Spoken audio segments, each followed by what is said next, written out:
नमस्कार दोस्तों, स्वागत है आप सभी साथियों का स्मार्ट स्टडी यूट्यूब चैनल पर। साथियों, एसएससी एमटीएस का पेपर चल रहा है। देखिए 2 तारीख, 3 मई और 4 मई को आपका एसएससी एमटीएस का पेपर हुआ। उसके बाद अभी गेप था 5, 6 और 7। अब आपका पेपर 8 तारीख से स्टार्ट है। तो आने वाले दिनों में जिनका पेपर एसएससी एमटीएस का है उनके लिए ये बहुत ही ज़्यादा इंपॉर्टेंट है।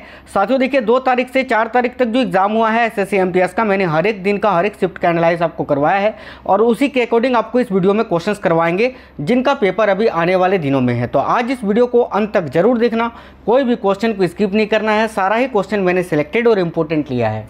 अब सभी लोग वीडियो को लाइक कर दीजिए, अपने सभी दोस्तों के साथ वीडियो को जरूर शेयर करिएगा और नए साथी जितने भी हैं चैनल को सब्सक्राइब कर लेना। अब शुरू करते हैं पहले क्वेश्चन के साथ। और आज का पहला क्वेश्चन है, उत्तर गुप्त युग में जो विश्वविद्यालय प्रसिद्ध हो गया था वह कौन सा था? तो देखिए करेक्ट आंसर हो जाता साथियों तक्षशिला, क्योंकि उत्तर गुप्त युग में तक्षशिला विश्वविद्यालय है जो कि प्रसिद्ध था। अगला क्वेश्चन है, आयुर्वेद के वेद चिकित्सक भगवंतिकी या भगवानिकी से मानते थे किसको? तो देखिए आयुर्वेद के वेद चिकित्सक जो थे वो भगवानिकी से मानते थे धन्वंतरी को। धन्वंतरी करेक्ट आंसर आएगा, ऑप्शन नंबर सी इस क्वेश्चन का करेक्ट आंसर होगा। आज का अगला क्वेश्चन है, पहला ज्ञात गुप्त शासक कौन था? यानी वह गुप्त शासक, पहला वह गुप्त शासक जो ज्ञात था। तो देखिए राइट आंसर हो जाएगा साथियों चंद्रगुप्त प्रथम। तो ऑप्शन नंबर बी इस क्वेश्चन का राइट आंसर हो जाएगा। वैसे आपको ये याद रखना है कि गुप्त वंश की स्थापना किसने की थी? तो श्री गुप्त ने। अगला क्वेश्चन है, कवि कालिदास किसके राज कवि थे? वेरी इंपॉर्टेंट क्वेश्चन है और देखिएगा राइट आंसर क्या हो जाएगा। तो आपको याद रखना है चंद्रगुप्त द्वितीय के। चंद्रगुप्त द्वितीय जिनको चंद्रगुप्त विक्रमदादित्य के नाम से भी जाना जाता है।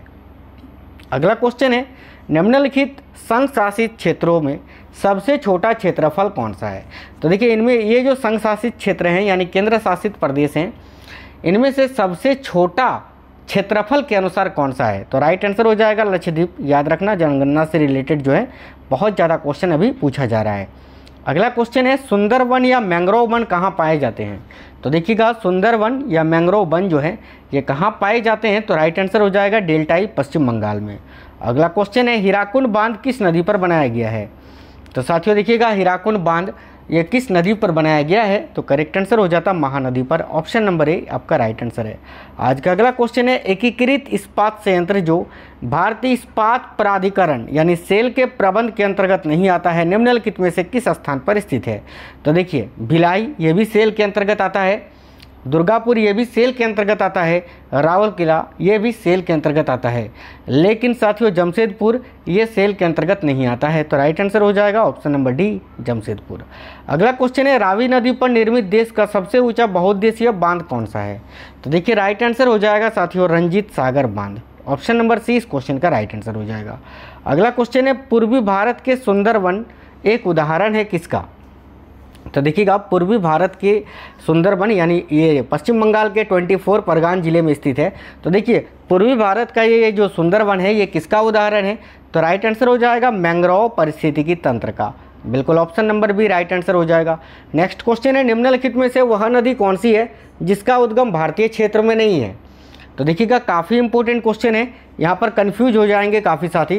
तो देखिए महानदी, ब्रह्मपुत्र और चिनाब इन तीनों नदियों का उद्गम भारत में ही होता है, लेकिन माफ करना यार यहाँ पर जो है ब्रह्मपुत्र नहीं, रावी और चिनाब, ठीक है।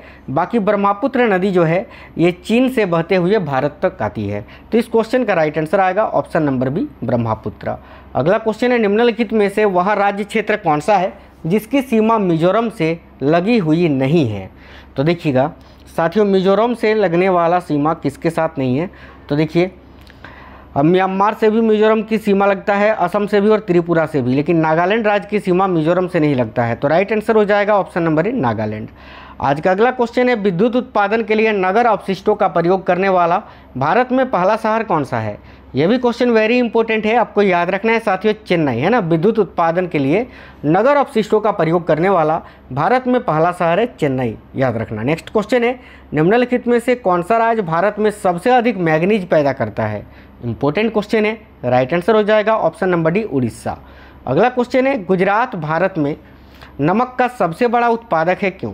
तो देखिएगा गुजरात भारत में नमक का सबसे बड़ा उत्पादक है क्योंकि उसके पास विस्तृत शुष्क तट है? Option number A right answer हो जाएगा। साथियों देखिए, सबसे बड़ा समुद्र तट भारत में किस राज्य में है? तो गुजरात में। तो वही उसी के अकॉर्डिंग ये आंसर भी है कि उसके पास विस्तृत शुष्क तट है।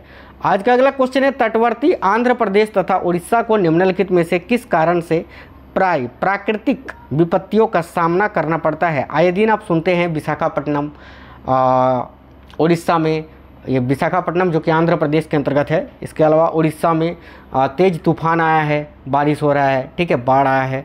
तो ये सब किसके कारण सुनने को मिलता है? तो देखिएगा चक्रवात के कारण। तो ऑप्शन नंबर ए आपका राइट आंसर हो जाएगा। चलिए आज का अगला क्वेश्चन है, दामोदर नदी को बंगाल का शोक कहा जाता है, क्यों? तो देखिए करेक्ट आंसर हो जाएगा, इसमें प्राय तबाही मचाने वाली बाढ़ आती है, इसीलिए दामोदर नदी को बंगाल का शोक कहा जाता है।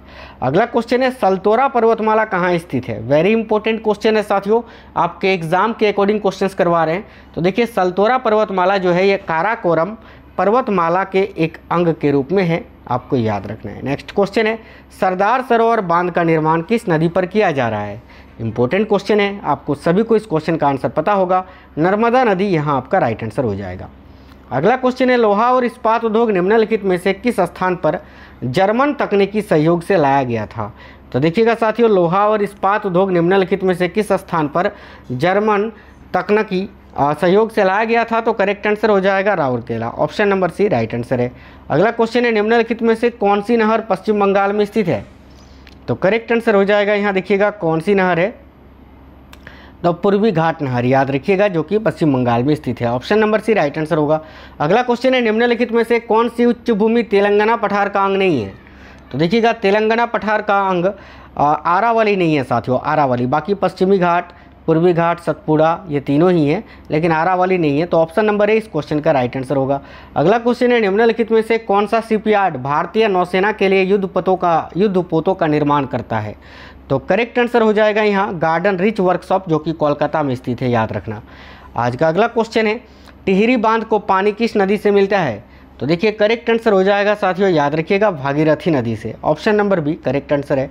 अगला क्वेश्चन है, गंगा नहर किस राज्य को सिंचती है? तो याद रखिएगा राजस्थान आपका राइट आंसर हो जाएगा। साथियों आपको बिल्कुल फास्ट करवा रहे हैं ताकि कम समय में आप लोग ज़्यादा क्वेश्चन पढ़ सको। आज का अगला क्वेश्चन है, निम्नलिखित में से कौन सी पतन भारत के पश्चिमी तट पर नहीं है?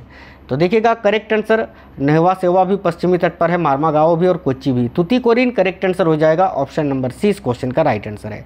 आज का अगला क्वेश्चन है, निम्नलिखित में से कौन सा कथन सही है? तो देखिएगा साथियों कौन सा कथन सही है?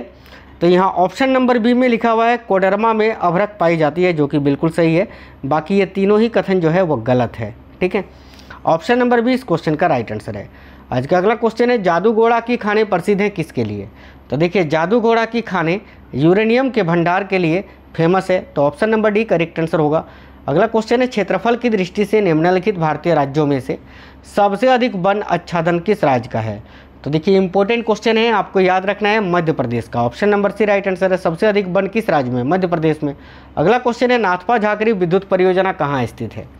तो याद रखना है नाथपा झाकरी विद्युत परियोजना ये हिमाचल प्रदेश में स्थित है। तो साथियों ऑप्शन नंबर सी इस क्वेश्चन का राइट आंसर होगा। अगला क्वेश्चन है कर्नाटक, यहाँ कर्नाटक होगा। देखिए कर्नाटका में स्थित बहुउद्देशीय नदी घाटी परियोजना इनमें से कौन सा है? सिंपल सा क्वेश्चन है, तुंगभद्रा आपका यहाँ इस क्वेश्चन का राइट आंसर होगा। अगला क्वेश्चन है, भारत के निम्नलिखित बंदरगाहों में से कौन सा एक उड़ीसा के तट पर अवस्थित है? तो देखिए सिंपल क्वेश्चन है, पारदीप यहाँ आपको दिख रहा है, जो कि राइट आंसर हो जाएगा। अगला क्वेश्चन है, भारत का कौन सा भू आकृतिक विभाग प्राचीनतम है? तो देखिएगा इनमें से कौन सा भारत का भू आकृतिक विभाग है जो प्राचीनतम है? तो प्रायद्वीपीय पठार, option number C correct answer हो जाएगा। अगला क्वेश्चन है, माउसिनराम और चेरापूंजी में अधिक वर्षा होती है क्यों?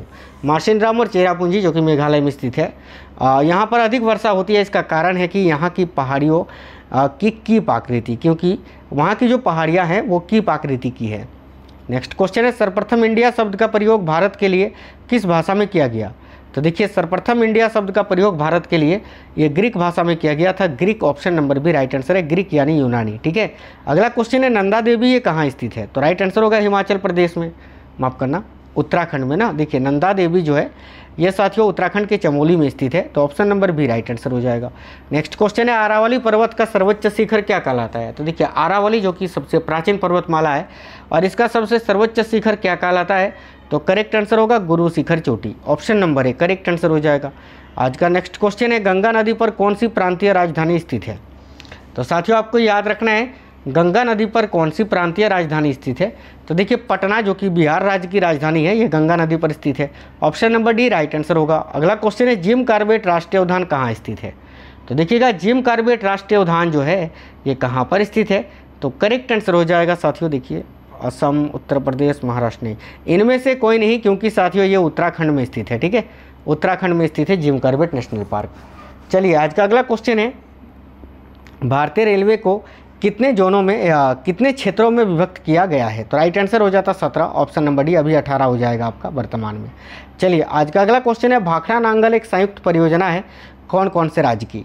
तो साथियों देखिए भाखड़ा नांगल एक संयुक्त परियोजना है हरियाणा, पंजाब और राजस्थान की। तो करेक्ट आंसर हो जाएगा ऑप्शन नंबर ए।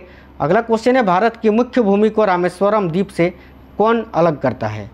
तो याद रखना है भारत की मुख्य भूमि को रामेश्वरम द्वीप से कौन अलग करता है? तो Pamban channel, Pamban channel correct answer हो जाएगा option number B. Next question है, निम्नलिखित में से किस राज्य से होकर कर्क रेखा नहीं गुजरती है? तो याद रखना है देखिए भारत के 8 राज्यों से होकर कर्क रेखा गुजरता है, उसमें से गुजरात, राजस्थान, पश्चिम बंगाल तीनों ही हैं, लेकिन उड़ीसा से होते हुए नहीं गुजरती है। तो उड़ीसा राइट आंसर हो जाएगा ऑप्शन नंबर ए। अगला क्वेश्चन है, कर्नाटका राज्य में स्थित बाबा बुदन की पहाड़ियाँ निम्नलिखित में से किस खनिज के उत्खनन के लिए प्रसिद्ध है? तो देखिएगा आपको याद रखना है साथियों लौह अयस्क के लिए। Option number B correct answer है। नेक्स्ट क्वेश्चन है, किस प्रकार की मिट्टी में कार्बनिक पदार्थों की अधिकता होती है? याद रखना है बहुत ही अच्छा क्वेश्चन है, किस प्रकार की मिट्टी में कार्बनिक पदार्थों की अधिकता होती है?